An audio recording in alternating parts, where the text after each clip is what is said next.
I'm going to try to cover a lot of ground today with the work that we've been doing with bird communities along this elevational gradient in Manu. And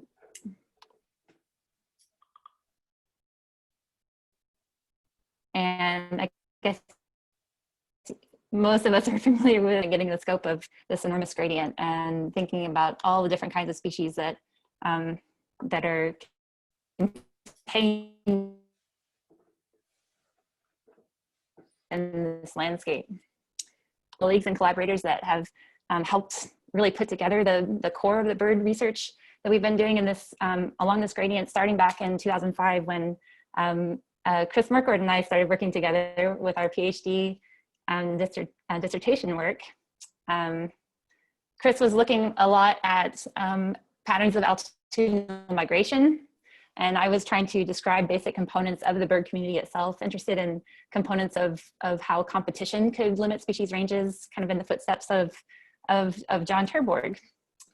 Beyond that, our research really ballooned into looking at different kinds of things like nesting biology and nesting behavior, and that was Gustavo's PhD dissertation. We started in 2011. We got funding from the NSF with collaborators Gustavo, Mark Chappell, and Scott Robinson to expand our research in this from there on.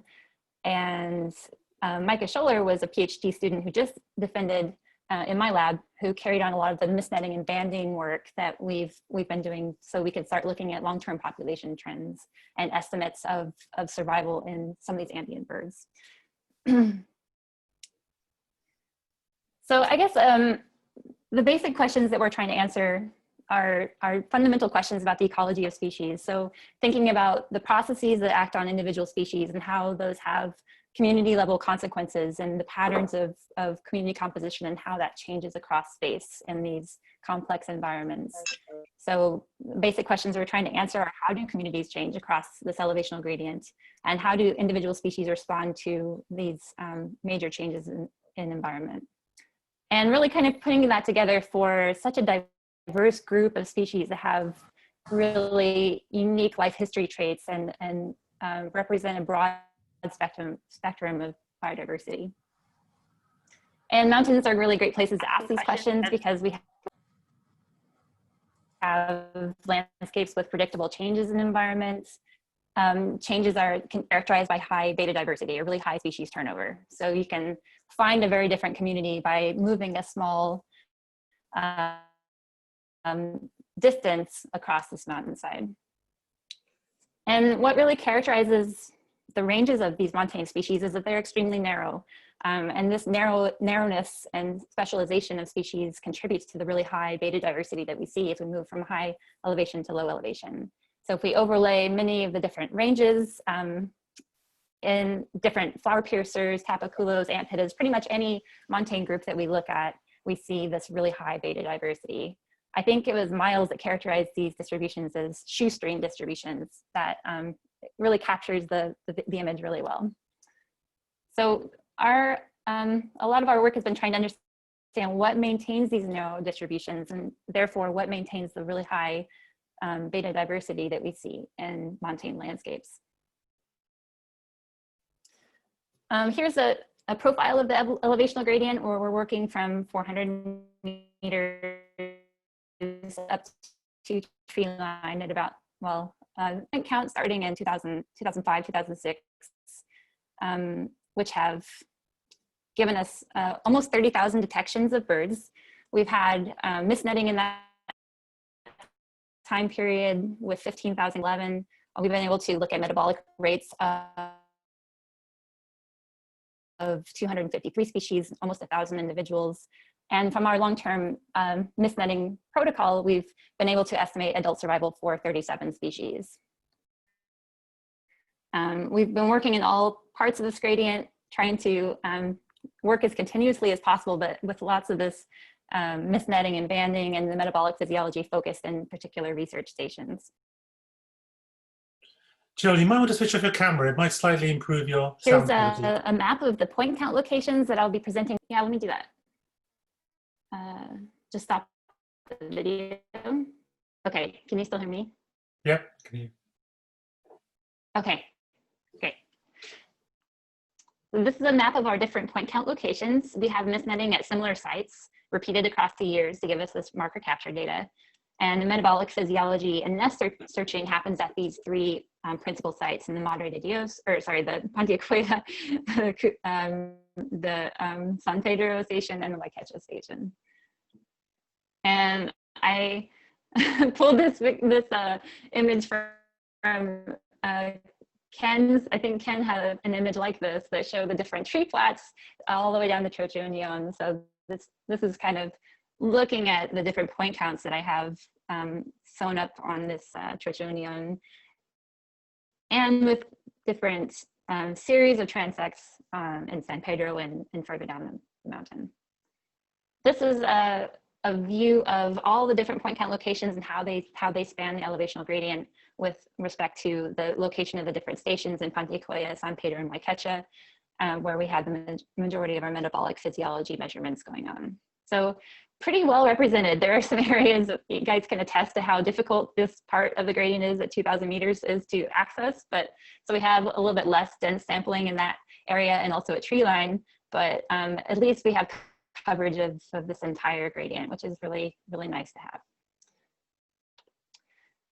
Okay, so I want to go over these different main components of our research, including a view of species distributions and community structure, looking at variation in elevational range size, patterns in species turnover, the phylogenetic structure of communities, and how species respond individually to elevation.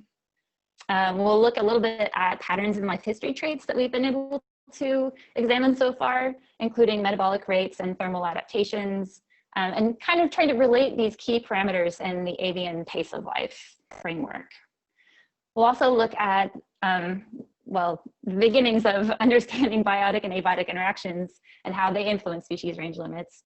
We're really interested in things like mutualistic interactions in mixed species flocks, nest predation and nesting behavior, competitive interactions, and other kinds of mutualisms that we find with hummingbirds and flowering plants. I'll only be talking about the mutualistic interactions and nest predation today. So first, thinking about how these distributions look, how does elevational range size change as we move from low to high elevation? We have these data for 528 species of birds, and here I'm ranking them by their elevational midpoint. So each bar is, that represents a species spans from the min to max elevation of where we find that species.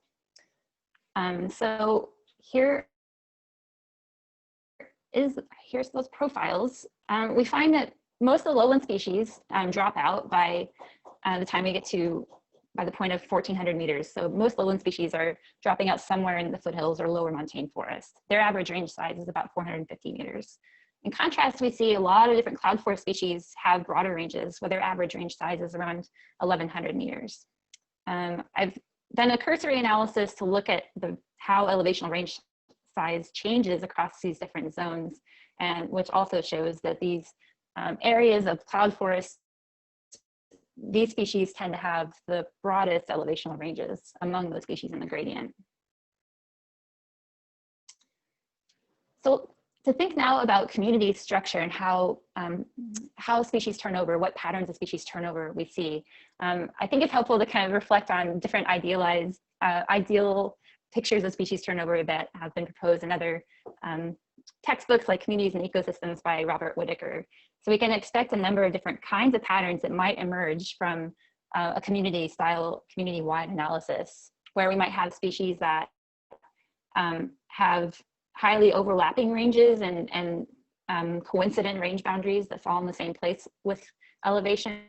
We could have strong species interactions that sort of mediate these replacements between pairs of species along the gradient, or we could have more of a random distribution where each species is responding individualistically to the environmental gradient through gradual increases in abundance, increases and decreases in abundance. So if we applied this kind of Whitaker idea to Manu, what we would find, and this is for 291 species, although the species that occur at more than 10 points, is this pretty messy arrangement of species and distributions. So here we're looking at the probability of occurrence for each line is representing the response of an individual, of a species. And we can see some, well, we can see some areas of concentrated range boundaries, especially in the area of the foothills around 1,000 meters. We have a density of range boundaries occurring there, as well as at higher elevations around the lower limits of cloud forest. But to kind of break this down, I've looked at a group of lowland species.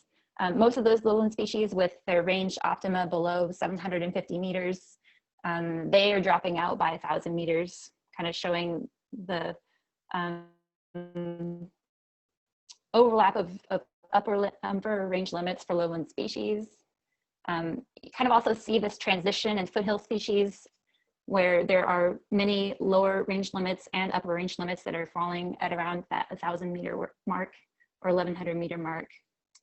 For cloud forest species, we notice that these species tend to have broader elevational distributions, and a number of species have lower elevational limits that are occurring in the same place. We have this kind of grouping of range boundaries here around approaching 2,000 meters.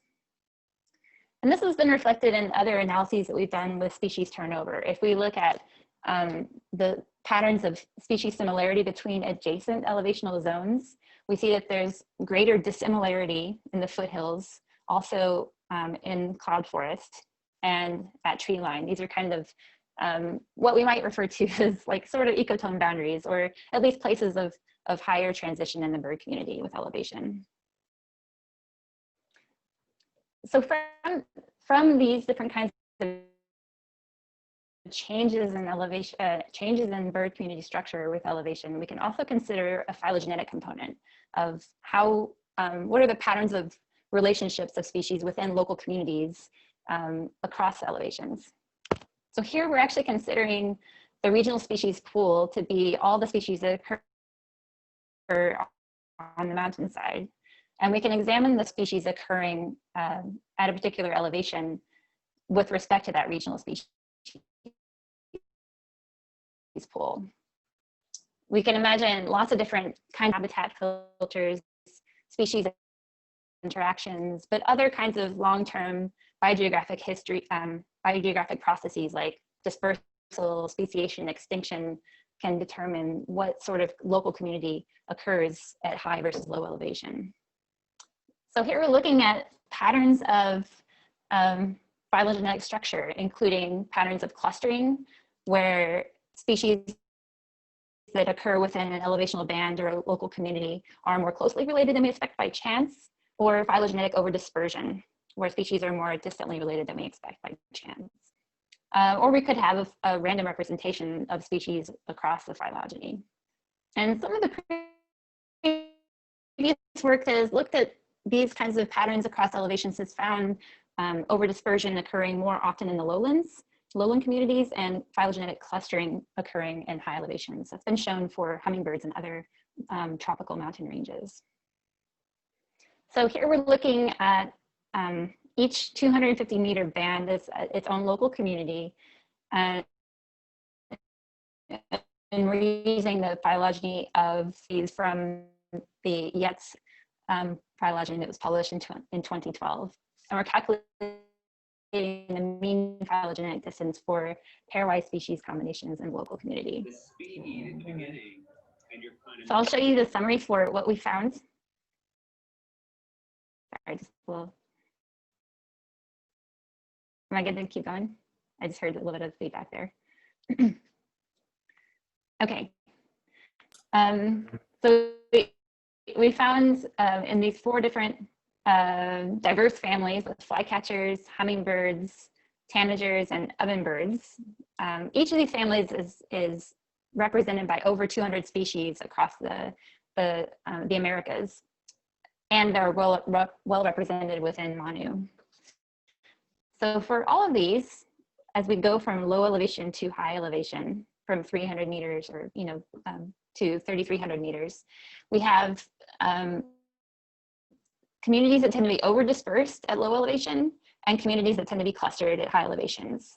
This is really strongly shown for flycatchers and for hummingbirds, also for ovenbirds, and even in tanagers, there tend to be highly clustered communities at high elevation.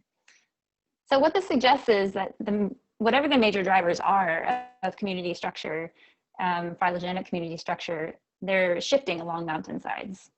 And it would be fun to talk about what you guys think could be the main drivers across the gradient. So thinking about how these different species individually respond to, excuse me, to elevation, we can gather some different kinds of patterns from our understanding of niche theory. So ecological niche theory predicts that we should see bell-shaped responses or bell-shaped curves of species distributions across an environmental gradient. So as species are approaching their optimum habitat and moving away from that optimum habitat, we should see a gradual increase and decrease in abundance. Niche theory also predicts that species should be uniformly positioned along environmental gradients. And one way that this could happen is, imagine if you have 4 species that occur on a gradient and 1 species that invades that gradient. What we would expect over time is that if these species are sharing critical resources, that those individuals that overlap more would have lower reproductive success, and gradually the population optima would be pushed away from one another. So this is how we could generate these uniformly spaced optima predicted by niche theory. But we could also see different kinds of abiotic or physiological stresses, biotic interactions, habitat transitions, and ecotones that can generate asymmetric responses to a gradient for a certain species. Like where a species encounters an ecotone, they might have an abrupt drop in their abundance rather than a symmetric kind of bell-shaped curve. So we've been characterizing these different distributions using a framework called Huysman-Al-Fresco models, or HOF models. And basically here we are able to model the probability of occurrence for a species based along any kind of gradient, in this case elevation, where we're estimating a number of different parameters. And depending upon which parameters we estimate or fix, we can generate a number of different shapes that can represent the responses of a species to elevation. So with this framework, we can have a flat distribution, no response to elevation. We can see a shape that shows a monotonic decline or a plateau shape from one end of the gradient towards the other. We could also see a bell-shaped distribution or an asymmetric curve. And this framework also allows for more complex models like bimodal distributions as well. And this is all done within the EHOF package in R. So applying this modeling framework to the species that we have just good data for, data of species occurring at more than 10 points, we see that there are lots of symmetric responses. That's actually our most common response type across all these species. And a third of the species show these bell-shaped curves as niche theory would predict. We see a number of monotonic responses, and these are primarily lowland species that are dropping out in the foothill elevations. And we also see a number of asymmetric responses. These are representing a quarter of the species that we looked at, and they're more or less equally divided between those species that have upper range truncations or lower range boundary truncations. Just to show how these models look, we have a group of species across the oropendulas, which happen to have different model shapes across these species, where we have a monotonic decline, a bell-shaped curve, a plateau response, and also an asymmetric response. But the cool thing about modeling these species in this way is that we can extract some important parameters from these distributions. We can look at species optimum locations along the gradient. We can look at their niche width, the distance between these lower and central borders, between the upper and lower central borders. We can also look at skewness, how asymmetric the responses are, and use these attributes to compare species and their overlap in space along the gradient. So this is something that we're embarking on now and hope to have a more formal analysis coming up pretty soon with this. But what's really fun here is to kind of look at how closely related species that are in the same genus, species that we think are potentially strong competitors with one another, how do they respond to the elevational gradient and to one another? So when I looked at groups of species in the same genus, we saw a number of different kinds of patterns. Here we have patterns with wood quail, with toucanets, and with different ant thrushes. All of these species show uniformly spaced optima, but having some degree of overlap, and usually a very low amount of overlap. We also see a number of different genera that have uniformly spaced optima, but with gaps in between their ranges. So with these brush finches, with mountain tanagers, different ant birds and flycatchers, they still maintain these uniformly spaced optima with elevation, but there are areas between those ranges where no species occurs. And in a lot of cases, I've gone back to try to like pull these guys out of the woodwork with playbacks and just figure out if these gaps are real. And I'm pretty convinced that they are. So this is kind of an enigma to me, and would like to discuss what you guys think that could be due to. We have a lot of different kinds of abrupt replacements, which the kind of classic response we would expect with species that are strong competitors with one another. In this case, we have species, at least one of which has a strong asymmetric response in approaching the range boundary of the other species. We find this in redstarts and tapaculos, in tree hunters, and in quail doves. And of course, there are lots of species that have overlapping ranges, lots of species that are predominantly lowland or highland, that just, they just occur in the same place, with tyrannulettes and chat tyrants among the flycatchers. Lots of ant birds have overlapping distributions within the lowlands, and also other kinds of high elevation specialists like fruit eaters. So in that summary, we have lots of genera with, excuse me, some overlap and uniform optima, many other species in general with uniform optima, but with elevational gaps between the species, lots of species with overlapping ranges, and relatively few, however, with the kind of traditional abrupt replacements that we would expect for species that are strong competitors with one another. So yeah, some of the questions I have that I'd love to discuss are, are range gaps and actually a common pattern? We see this across a broad spectrum of species. It seems unlikely that interspecific aggression is ongoing at this point. So what is preventing species from expanding their ranges? And another kind of component that comes out of this is rarity. It's really a big challenge in studying these tropical communities effectively. Of the 521 species that we surveyed, 43% were detected at fewer than 10 points. And that's all those points that we had, across the entire gradient. I've tried to kind of list these as different forms of rarity, what makes a species rare, whether they have low detection probability, but they might actually be quite common, whether they're habitat specific. Some species are just not really forest specialists, but occasionally appear in forest, or species that just tend to occur at very low densities. But the question kind of remains of how do we adequately study this important component of tropical communities? Okay, this is a big long section. The other sections of my talk won't be quite this long, but just to kind of summarize patterns of distributions and overlap here, we see elevational ranges of species tend to be broader for high elevation species.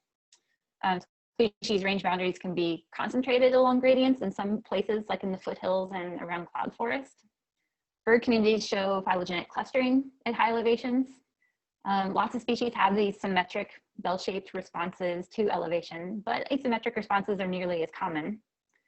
And as far as we can see, the response curves that we have shown of species don't support ongoing competitive interactions for many different kinds of species when we're comparing ranges of congeners.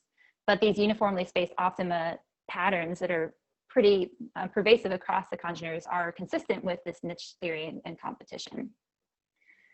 Okay, so I want to look a little bit at patterns in life history traits and consider metabolic rates and thermal adaptations.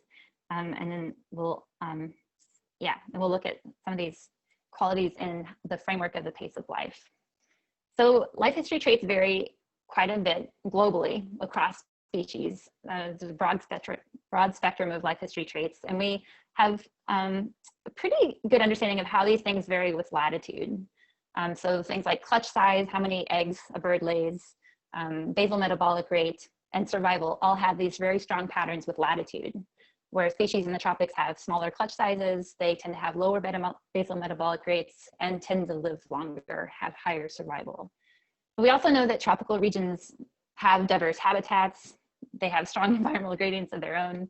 So we can ask whether these different kinds of trade-offs in life history traits apply to elevational gradients within the tropics. So we're basing this on the pace of life framework, looking at kind of suites of life history traits that place species along the slow-fast continuum, where species with a slow pace of life, what we tend to think of as tropical species and a slow pace of life, having lower basal metabolic rates, higher survival, smaller clutch sizes, and slower development, whereas temperate species tend to show the opposite patterns. So we're extending this to elevational gradients to consider whether we see the slow, fast continuum across the Manu gradient. And today I'll tell you about some of the patterns we've seen in basal metabolic rate and in survival. So here we've looked at metabolic rates measured as oxygen consumption, and we have these different metabolic experimental chambers set up at 3 different places in Pantiacoya, and San Pedro, and Waikecha. And as part of this, we have employed mark recapture mist netting to get birds for metabolic experiments, but also for banding and for looking at annual survival. And each of these analyses is includes the phylogenetic component and using a consensus trait pruned from the X phylogeny. And I just want to acknowledge that like this component of our work has been it's been amazing. And so like we've had lots and lots of different assistants working with us over the years. Most all of these are volunteers who have spent 5 or 6 months in the tropics helping us to find nests, helping us, staying up all night, working with metabolic rates of species in the metabolic chambers, and running the mist netting. So we've had a huge group of people that have made this entire project possible. So here we're looking at patterns in life history traits with basal metabolic rate. We're considering how metabolic rate changes across a range of ambient temperatures. Now with endotherms, we know that there's a range of temperatures within which we can maintain homeostasis. And that's where that range of temperatures is where we calculate the basal metabolic rate. As we approach colder temperatures, at some point within endotherms, we reach a lower critical limit, and that's where we increase our metabolic rate to maintain homeostasis. The rate at which that our metabolic rates go up is referred to as conductance. It's the slope of that line. So from these different from these relationships, we can ask whether lower temperatures at high elevations can result in higher metabolic rates and BMR. And we can also ask whether species at high elevations are more resistant to heat loss. Do they have different traits in their lower critical limits than in their conductance? And this is work that was spearheaded within the NSF grant that we were awarded in 2011 with Mark Chappell and Scott Robinson and Gustavo Londoño. From this work, we've shown that, well, basal metabolic rate, of course, has a very strong relationship with body mass, but across these different elevational zones and these different stations, it doesn't differ very much. So BMR does not really change with altitude. However, other aspects of this relationship, including conductance and lower critical limits, do change with elevation. So species in Waikecha tend to have a lower conductance, and species in Waikecha tend to have lower critical limits. So both of these aspects tend to make species more resistant to heat loss, which makes sense if you're living in colder environments. With our survival analysis from our marker capture work, we find this relationship. Here we're mapping apparent annual survival for all those 37 species that we had sufficient data for, representing these 10 different families. So we see quite a bit of variation, and even a lot of variation within some of the families that we've been able to estimate survival for. Our highest annual survival goes to the band-tailed manakin, and our lowest annual survival goes to the two-banded warbler across these different species. So from these data, from our thermal physiology data from Micah Scholler, was to test different candidate models that relate these components of elevation, body mass, BMR, and adult survival. So from this analysis, we found that the model with the most support was this one, where we find a negative relationship between survival and basal metabolic rate. We also see a negative relationship between survival and elevation. In contrast, we have a positive relationship with body mass and BMR, and a positive relationship between body mass and survival. So larger birds tend to have higher basal metabolic rates. Larger birds tend to live longer, or have higher survival rather, but species with lower metabolic rates tend to have higher survival, and species have higher survival at low elevation.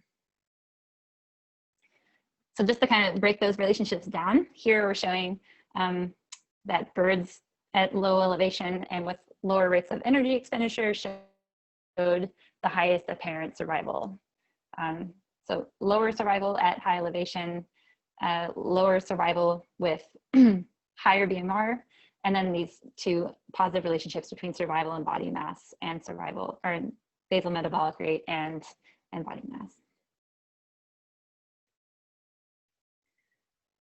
So to summarize this part here, we find that BMR is similar across elevations, but high elevation species may be resistant to heat loss in other ways through having lower conductance and lower critical limits. There is substantial variation in annual survival across the species, but accounting for effects of body mass, elevation, and phylogeny, BMR maintained a significant negative relationship with survival. So that kind of supports that pace of life framework. Birds living at low elevation and with lower rates of energy expenditure showed the highest apparent survival. But we also find that high elevation species have this sort of unique suite of life history traits. Many of them have low basal metabolic rates, but also low survival, which does not really fit into the framework of the pace of life of spectrum.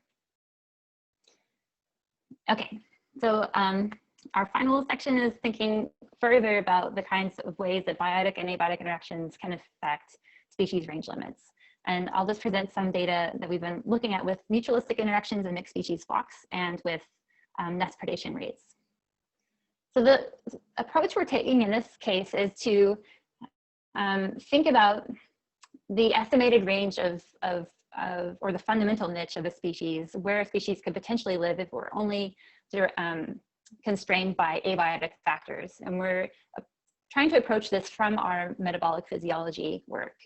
And within this, we can look at where a species actually occurs and its range of observed occurrences, and ask if our empirical data on biotic forces help us improve our model predictions.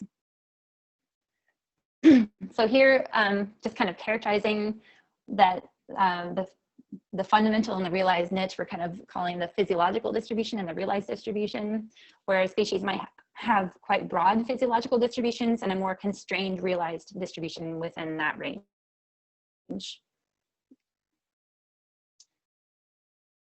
And so here's a number of different patterns that we could see. We might see that species occupy their entire fundamental niche or physiological niche.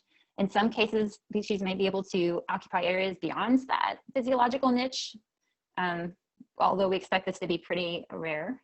And kind of the cool part, I think, is thinking about how biotic interactions can constrain species within their fundamental niche, either through negative biotic interactions or even positive biotic interactions that can cause species to have a reduced realized niche within their fundamental niche and distribution. So we've been focusing on competitive interactions, mutualisms, nest predation, and I'll talk about the latter two today. This has been a lot of work conducted by my PhD student, although she did a lot of this work with her master's thesis in Manu, of asking how are birds associated with other species in mixed species flocks. These are things that have been very well documented, especially in the lowlands, in places like Hoja Cashew, where flocks have been very well characterized. But less work has been done across the tropics in high elevations. And so her goal was to do justice to these high elevation flocks in Manu and ask whether they tend to show these very cohesive groups like we know are common to happen in lowland forests. So to kind of give you that that overview, that there are within the lowland tropics, there are these groups of species that participate in flocks that have such strong species interactions that they hold joint territories with one another, and those territories are maintained over time, over the entire lifespan perhaps of the birds. And those flock territories are jointly defended across between other flock territories. And so we have a number of different kinds of species that are really obligately tied to these mixed species foraging associations. This is also the case for high elevation species and high elevation flocks, as Jenny has been able to show with her master's work. So we were trying to ask the question of whether these strong mutualistic associations can actually influence where range limits occur in flocking species across the gradient. And we started getting these ideas actually from looking at some of John Terborg's data from the Vilcabamba. And this is from one of the appendices, I think, from John Terborg and Jankowski's work in looking at the distributional limits of many species that we know to occur in mixed species flocks. And if we look at just tanager species, we see this really strong zonation of different groups that occur in lowland species flocks and mid-elevation species flocks, and also in the highlands. And this is just for the family of tanagers. What we might further expect is that these species might have coincident range boundaries, either in the lower range limit or the upper range limit. And so these kinds of patterns got us really interested in asking whether this type of biotic interaction could be really important in limiting species distributions. We've started to apply this now to Manu to think about the core members of species that occupy flocks at low, mid, and high elevation, and find really strong patterns of zonation across species that are in flocks within understory terra firma habitats, within understory bamboo habitats, and canopy flocks within the lowlands. There's also strong zonation, strong groupings of species within each elevational region in lower montane forests and even in high montane forests. So these are data that we're just starting to dig into to ask about the degree of dependency of species within these flocks and how that changes with elevation. And could it even limit species ranges along the gradient? We also have looked a lot at nest predation, and this is really has been spearheaded by Gustavo Londoño, who did his thesis looking at nesting biology and nesting behaviors across elevation. As part of this work, whenever he was finding nests, he put camera traps on each of the nests to document who the predators are, and we can also look at the rates of predation across the gradient this way. And we want to scale this up to ask whether predation pressures can actually shape species distributions across elevations. So there's other work that has looked at this relationship, has found that nest predation tends to decline with increasing elevation. And this is a meta-analysis of the proportion of nests depredated or predated from different neotropical sites, including Panama, Costa Rica, and Guatemala, that show this negative relationship, that nest predation rates tend to be higher in the lowland tropics and decrease as we go to higher elevations. There's also been work with artificial nests that have looked at predation by mammals and predation by birds that support this linear trend, linear decrease in nest predation with increasing elevation. So what we find is, well, we do from the daily nest predation rates that we've calculated from the nesting data here, but it doesn't decline linearly with elevation. As soon as we get to 1,100 meters, we see this drop off in nest predation rates that pretty much plateaus across in the lowlands and in the foothills, especially in the foothills. And then we have this sort of refuge from nest predation for species occurring above the foothills. And interestingly, this drop in predation rates also corresponds to one of those shifts in the community composition that we see across the gradient in the entire community in that foothill zone. So I want to show a couple of videos, because these are really fascinating, of nest predators with different species of birds that we've been able to document.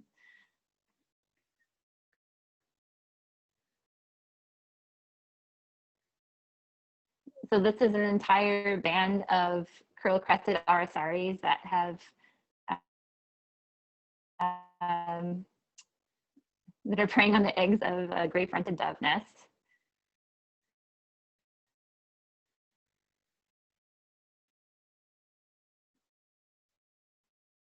It's like an entire, probably a family group of curl-crested arisaries that's mobbing this nest. And we also had a sensor on one of the eggs, which is right here in the middle, this little white thing. And they came back and got the sensor after they raided the entire nest. Here we have a ruddy quail dove that gets depredated by these brown-mantled tamarins.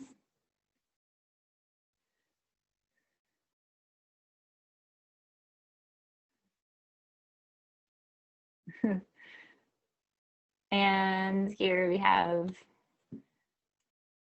an ocelot raiding the nest of a spot-winged antbird.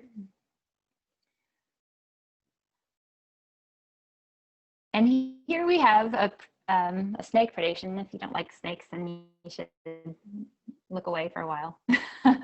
But this is a snake in the genus Sucies that is raiding the nest where there are two nestlings.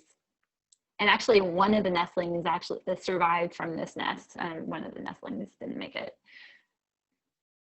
Okay, so one of the cool things we can do with these data is ask not just how nest predation rates change, but how the predator community itself changes. And we see across these elevational zones, the predator community does change quite a bit. So it's represented by a broader diversity of species in the lowlands and in the foothills. And at high elevations, we tend to see the nest predator community dominated by birds, avian predators, and mammals. Birds and nocturnal mammals in particular are the main predators at high elevations. But here in the foothills, where we have the highest rates of predation, the dominant predator is reptiles. And really that one species of snake that you saw in the last video, the Sucies species, was responsible for 78% of the predation events in this zone. So this is kind of an example where single types of predators could have really drastic effects on bird communities. And we think that this could be one of the drivers of species turnover that we see in this community at that elevation. We also learn a lot about species that we didn't really know before by being able to put nests on cameras. We have this beautiful cock of the rock, national bird of Peru, kind of symbol for, for Manu tourism as well. And what we think is a frugivorous bird for the most part. But when we found a cock of the rock nest, we found that its nestlings were being fed birds from other nests, babies from other nests, as well as small reptiles and lizards. So we learn a lot about the natural history of species when we can. Yeah, to summarize, we have covered different aspects of range sizes, community structure, and species responses across this gradient. We find that there are unique attributes of high elevation species. They tend to have broader elevational ranges, They have more definable communities that are restricted to cloud forest. Those high elevation communities tend to be phylogenetically clustered with coincident lower range limits. And from our life history traits, we can suggest that they might fall into a different kind of pace of life in that framework. They have lower BMR, but they also have this lower survival. And with biotic interactions and range limits, these are things that we're really just starting to touch the surface of, scratch the surface of. Lots of biotic interactions are probably affecting range limits of particular species. We have preliminary evidence that competition is important, maybe not in the ways that we thought it would be with really strong interactions occurring at species replacements, but the patterns of uniformly spaced distributions of many different congeners do support this, the importance of competition in this landscape. There's probably a strong role for mutualisms as well with the zonation that we see in mixed species flocks. And this is something we want to try to dig into more in the future. And we suspect that nest predation in particular, it probably has a very strong selection pressure on species, and given this drastic change across elevation, and could even generate some of the patterns of turnover that we see in lowland and foothill birds. Okay, that wraps it up for me, and I have lots and lots of people to thank for this work and to acknowledge that have been instrumental in all aspects of this, from helping with the different surveys, with misnetting and banding, with metabolic physiology, finding nests, and just making this project possible. Okay, so I'd be happy to discuss, take any questions, or yeah, hear what you had to say. Okay. Thank you, Jill. That was fantastic. Thank you. Thanks. Okay, do you want to stop sharing for now, and you know, share again? Yeah. And we can take questions from the audience, and feel free to switch on your screens if you want to, you know, if you want your faces and rooms seen as well now. Okay, thanks. So that was great. Fascinating, not only because it was very educational about birds to me, but that was a really nice exposition about how we should think about ranges and interaction of ranges in whatever the taxon that you're considering. So really, really nice exposition. Does anybody want to kick off with some questions? Well, I'll jump in here. That's an amazing, massive data you have there, and Jill, and it's really wonderful to see it. I've been anticipating this moment for a long time, hearing rumors, little piecemeal accounts of what was there. So this was a great day for me, and I'm impressed above all at how similar the results you showed today were to the ones we found in Vilcabamba about 40 years earlier. They're basically exactly the same patterns on almost every issue. We didn't cover as much ground in terms of metabolic rates and nest predation, but as far as the overall biogeographical patterns are concerned, you found the same thing, including gaps in the distributions of certain genera. Then I think they're the same genera. That would be something to compare, but they might even be the same genera, because at a quick glance, I thought that might be true. But one thing really puzzled me, and that is the lower survival of the birds at the highest elevation. That doesn't conform to what I would have thought a priori. So how do you imagine that? I mean, the lowlands, as you showed, are just swarming with predators of all kinds, reptiles, birds, mammals, and I don't know what else ends the lifespan of an established adult breeding bird other than predation. So how do you interpret these data you got on reduced longevity in birds at the highest elevations? Yeah, it's certainly something we're thinking about a lot. So I think that we also have to assess assess survival in the different life stages appropriately. So survival in the nestling stage it's a really tough place to be in the lowlands. So most of those nests are getting predated. But it seems like if you can escape the nest and then your survival is actually pretty high for lowland species. So what is it that causes the survival to be lower at the highland elevation for adult birds? And yeah, I don't know. We weren't expecting this relationship either. But there might be other kinds of factors that just kind of make life harder at high elevation.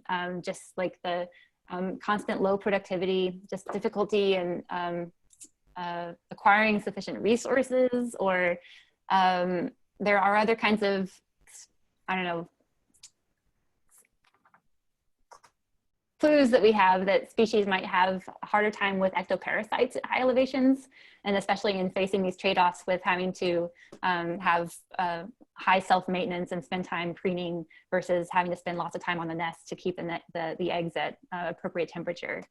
So I don't have a great answer to that, and it's something we're certainly trying to think about, of what would cause this lower survival at high elevation, because it doesn't necessarily conform to either the pace of life framework or what we were expecting to see. So short answer is I don't really know, but yeah, I'd like to hear any thoughts about it. Jill, what you said about productivity, would that play into it, so that they're exposed to predation more because they have to move around more, particularly if they have to stay on the nest longer? So they have to just forage a lot more for more sparse resources? Yeah, that could be. Yeah, just like the different kinds of constraints that come along with having a lower productivity in the environment. Just time constraints for finding sufficient resources, having to move around more might expose them more to predators. Yeah, that could certainly be the case. Has anybody made the graph of the fates of adult birds like they have for mammals on the Serengeti, where if you're big, you die of old age, and then you hit a threshold, and basically everything below that, or fish the same way, gets eaten? Is that known for birds, what that threshold is? Yeah, I don't know. I'm not sure. Yeah, that'd be cool to do though.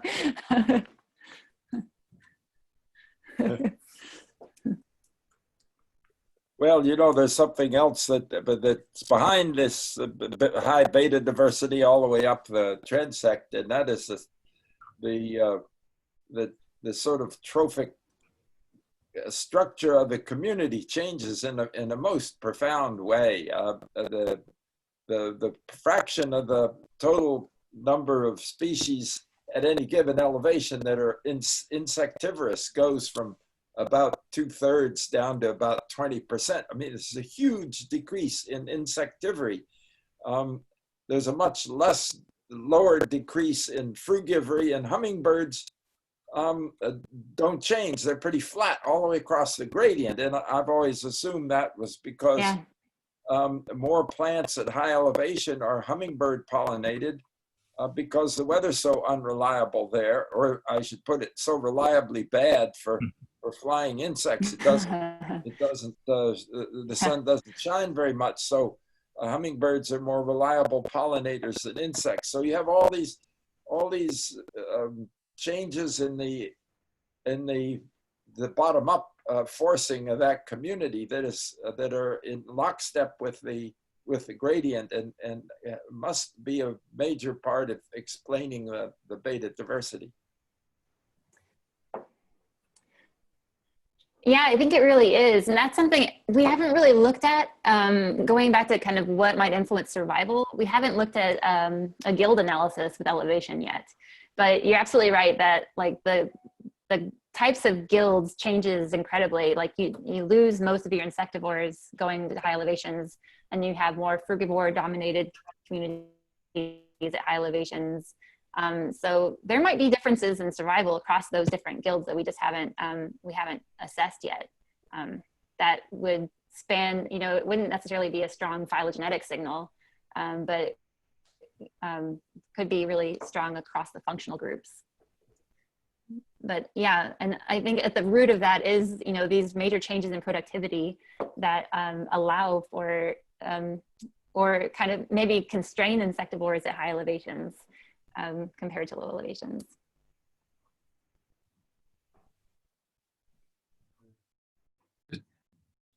Jill, I wanted to go back to the distribution with the gaps in them, because I found that fascinating from the Vilcabamba. I mean, that, you know, that you see that again was really interesting. And I know you did playbacks and things like that. And it also brings up a question I had about habitat heterogeneity. So if you look at the species that have those gaps in their ranges, could there be something about the habitat, the underlying habitat, that you aren't picking up that they are? And I was wondering if a way that you could test it is if you had, you know, more plateaus or bimodality in the species that participate in that, that might indicate that even within the ranges that you expect to find them in, that they are sparsely distributed, so that they're sensitive to something in the habitat. Yeah, I thought about that as well. Some of the, well, yeah, you have to kind of make sure that we're sampling the heterogeneity appropriately across the gradient. And part of this, for example, moving up the Trocho Neon, there are lots of places where I expected to find species replacements, but found gaps there. But that sample of the gradient is not our best. For one, it's not the best sampled part of the gradient. It has the lowest density of points, but also there are some kind of weird ridgetop sorts of effects that seem to bring out slightly different communities, or just be like pretty low productivity in general.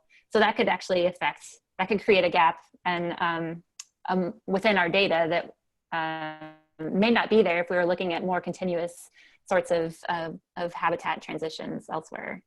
So yeah, I mean, that's always a possibility of the sampling that can create habitat heterogeneity within the sampling that could create the gaps. I don't know if that's the case for the lowland species though. I feel like we had that pretty well sampled across like Tono, and yeah, Via Carmen's kind of a different place. But within Pantiacoya and within Tono, I feel like we had good representation of gradients, but the gaps still remain for a lot of species. There are some other kinds of, I don't know, factors that could generate gaps. I was scouring the literature to try to understand what things could do this, and shared parasites could create a real ecological gap between species, where if one species just can't tolerate a parasite that a close relative has, then the gap will be sort of like the dispersal distance of the parasite. That seems to be like the sexiest answer. Something I'd really like to try and follow up on, but yeah.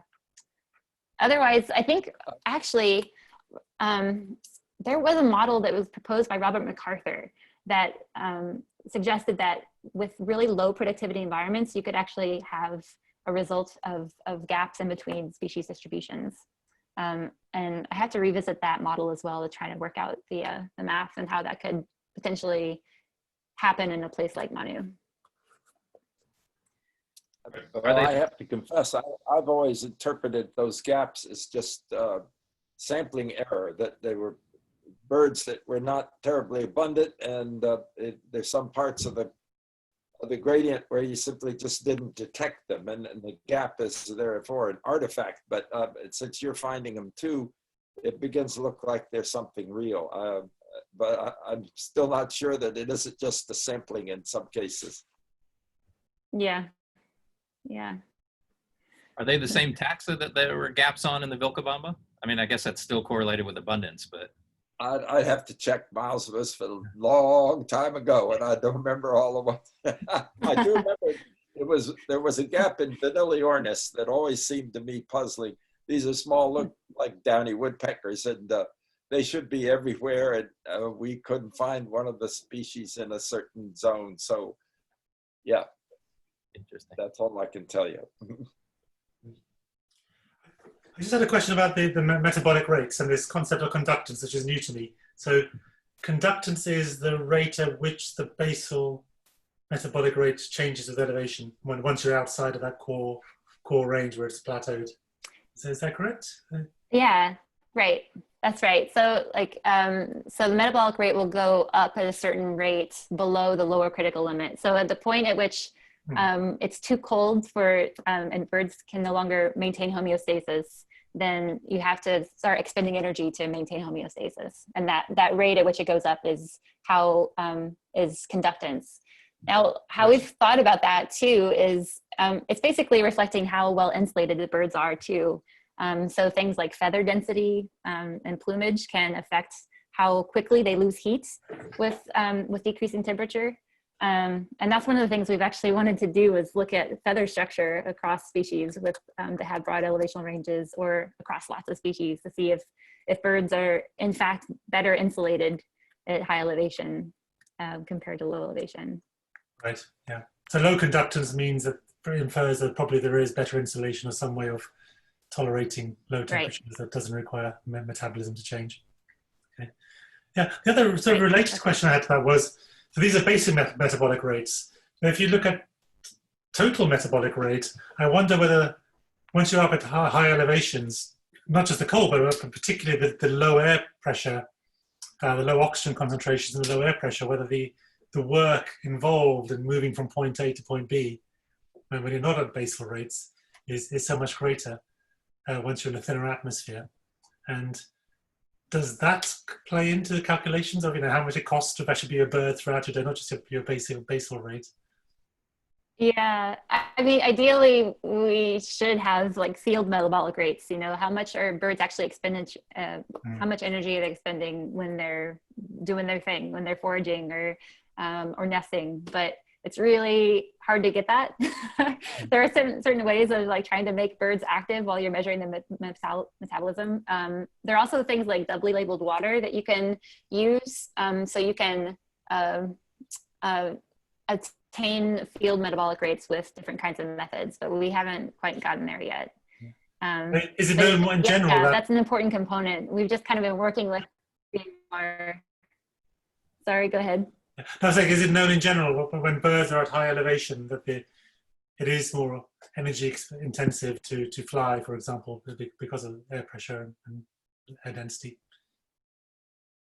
Yeah, it has been looked at for some species. For example, there was some work actually in Manu by Doug Altschuler. Right. Yeah, right. That that the lower air pressure is actually it takes more energy. Like every wing flap takes more energy. He was actually looking at this in hummingbird species, looking at wing loading and wing shape and kind of aerodynamics of maintaining flight at high elevations across species that like hummingbirds, which have to like expend a lot of energy to forage, but also that they would really be affected by this. Some of the things that they find though, like hummingbirds at high elevations, they tend to perch more when they forage versus hovering while they're foraging from flowers. So there are always kinds of behavioral adaptations or behavioral adjustments that species can do to get around those kinds of air pressure problems that they encounter at high elevations. Yeah.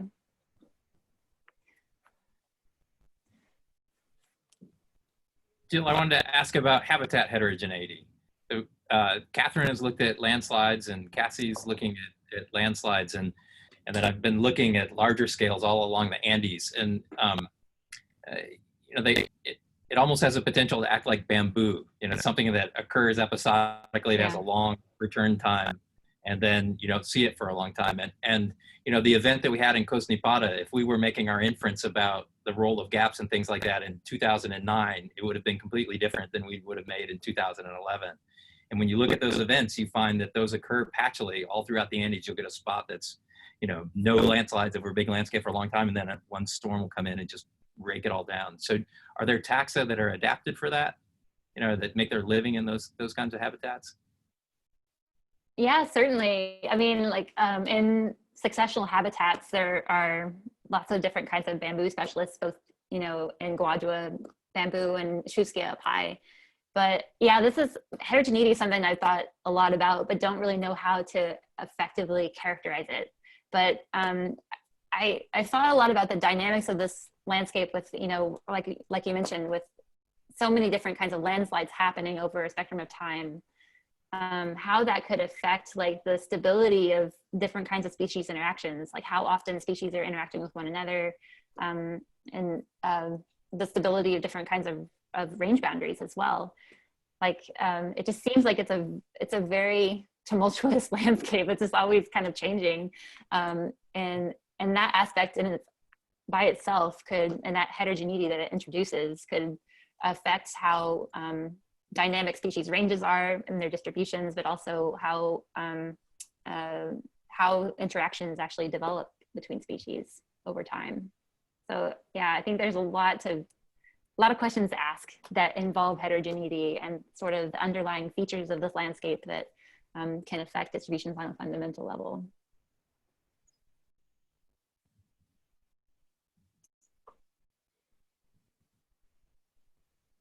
Okay, any more questions? It'd be really cool to look at. Yeah. Yadvinder, I can't let it go without saying this.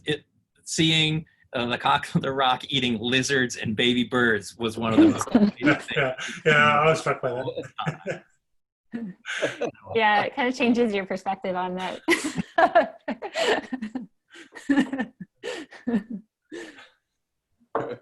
That's a very cool videos anyway, generally. That was quite impressive.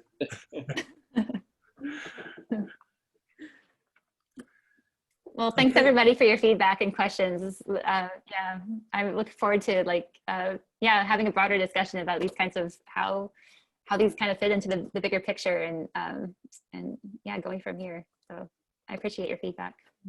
Yeah, thank you. It's fascinating. Really, this is what I love about this series. Sort of chance to really delve into all these different areas and get these different angles on the same system as well. It's fascinating. Okay, so for those of you who arrived a bit late, so we'll meet again in 2 weeks' time at 9 p.m. UK time, which is the time that we spoke today. So ignore any emails that I say with contradictory messages. I'll try and get it right this time. And I'll talk about how primary productivity varies along the elevation gradient and what drives that shift in primary productivity. And I'll try to get my thinking hat on to actually get something ready, but we'll do that in 2 weeks' time and have a bit of a discussion on that. Very good. Great. Good to see you all. Right. Take care. That's all. Thanks, Jill. Very nice. Everybody, thank you.